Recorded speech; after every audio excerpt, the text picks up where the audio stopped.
আপনাদের যদি আমি বলি মাত্র ৩,০০০ টাকার মধ্যেই আমি বান্দরবনের সব থেকে সুন্দর দুটি জায়গা দেবতাখুম এবং নীলাচল থেকে ঘুরে এসেছি, আপনি কি বিশ্বাস করবেন?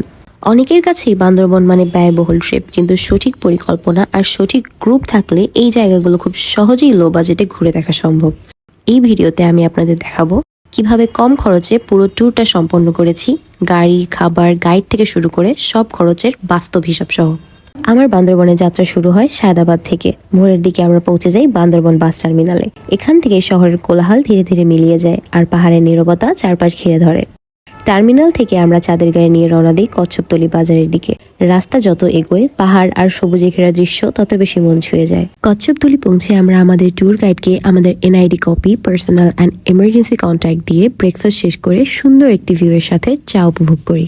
পাহাড়ের সব থেকে মজার ব্যাপার হচ্ছে এখানকার খাবার। পাহাড়ি ফলগুলো যেমন পেঁপে, আনারস, পেয়ারা সবই মিষ্টি এবং তাজা। স্থানীয় এক আপু এখানে ফল কেটে সুন্দর করে বিক্রি করছিল, পিঠাও ছিল। পাহাড়ে গেলে এসব খাবার একদমই মিস করার মতো না। অথেন্টিক চন্দন কাঠের তৈরি স্কিন কেয়ার আপনারা এখানে পেয়ে যাবেন।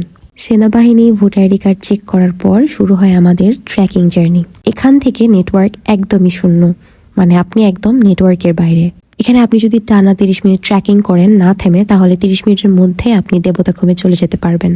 ঝিরির শব্দ, চারপাশে সবুজ আর পাহাড়ি বাতাস, হাঁটতে হাঁটতেই মনটা একদম শান্ত হয়ে যাবে।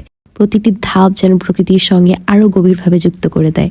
ঝিরির সরল সবুজ পথ ধরে এগোচ্ছি, যেখানে প্রতিটি ধাপে একটি নতুন আশ্চর্য নিয়ে আসে। এরপর আমরা পৌঁছাই শিলবান্ধা পাড়া, যেখানে পাহাড়ি মানুষের জীবনধারা, সংস্কৃতি আর আতিথ্য আমাদের মুগ্ধ করে। সেই শান্ত গ্রামের পথ পার হয়ে আমরা পৌঁছাই পাহাড়ি রাস্তায়, যেখানে প্রতিটি মোড়েই এক নতুন দিগন্ত চোখে পড়ে। আর তারপরেই দেবতাখুমের কাছে পৌঁছে আমরা এক অন্যরকম শান্তির জগতে ঢুকি। দেবতাখুমের ভিতরে ঢুকতেই চারপাশের পরিবেশ পুরোই বদলে যায়।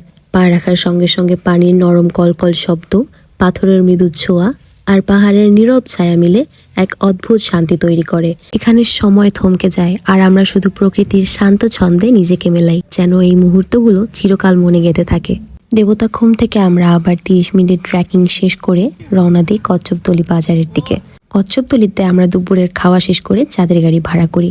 নীলাচল যাওয়া আসা আমরা ফিক্স করি 1500 টাকা করে। যেহেতু আমরা 18 জন ছিলাম, তাই আমরা পার পার্সন 80 টাকা করে দিই। আমাকে দয়া করে জিজ্ঞাসা করবেন না যে আমরা কিভাবে 18 জন উঠেছি। সবাই দাঁড়িয়ে গল্প করতে করতেই যাত্রাটা করেছি, আর এই অংশটাই আমাদের পুরো ট্রিপের সবচেয়ে মজার স্মৃতি ছিল। চাঁদের গাড়িতে করে আমরা চলে যাই নীলাচল। নীলাচলের প্রবেশ ফি ছিল 50 টাকা। এখানে সবচেয়ে আকর্ষণীয় জায়গা হলো পাহাড়ের উপরে থাকা এই সুইংটা। প্রথমবার উঠায় ভয় লাগলেও কিছুক্ষণ পর সেটা অনেক দারুণ একটা থ্রিলিং অভিজ্ঞতা হয়ে দাঁড়ায়। সুইং এর জন্য খরচ ছিল মাত্র 50 টাকা, কিন্তু অনুভূতিটা ছিল একদমই অমূল্য।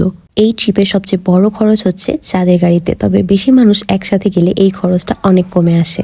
আমি ট্যুরে গিয়েছিলাম বিটিজি গ্রুপের সাথে। তাদের 2000 টাকার প্যাকেজে ঢাকা থেকে বান্দরবান যাওয়া আসা, সকাল ও দুপুরের খাবার, চাঁদের গাড়ি, ভেলা, নৌকা সবকিছু অন্তর্ভুক্ত ছিল। দেবতাখুম শেষ করে আমরা নিজ টাকায় নীলাচল ঘুরেও আমরা সব মিলে 3000 টাকার মধ্যেই সব কভার করতে পেরেছি। ভ্রমণের জন্য সবসময় বড় বাজেটের প্রয়োজন হয় না। সঠিক পরিকল্পনা, ভালো একটি গ্রুপ আর একটু সাহস থাকলেই বান্দরবানের মতো স্বপ্নের জায়গাগুলো খুব সহজেই নিজের অভিজ্ঞতার অংশ করে নেওয়া যায়।